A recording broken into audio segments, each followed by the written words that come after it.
আমাদের আশেপাশে এমন অনেক প্রাকৃতিক উপাদান আছে যেগুলির কার্যকারিতার সম্বন্ধে আমরা ওয়াকিবহাল নই। যেমন ধরা যাক হেলেঞ্চা বা হিঞ্চা শাক। এই উদ্ভিদ একটি ভেষজ উদ্ভিদ যা জলে জন্মায়। এই উদ্ভিদকে শাক হিসেবে খাওয়া হয়। তবে এই শাকের উপকারিতা সম্পর্কে আমাদের অনেক কিছুই অজানা।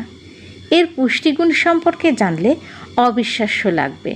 প্রতি 100 গ্রাম হেলেঞ্চা শাকে জল থাকে 86.8 গ্রাম, প্রোটিন থাকে 2.4 গ্রাম, কার্বোহাইড্রেট থাকে 2.8 গ্রাম, ফাইবার থাকে 3 গ্রাম।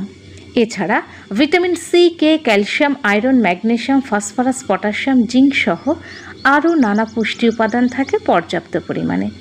এই শাকের ঔষধি গুণও রয়েছে অনেক।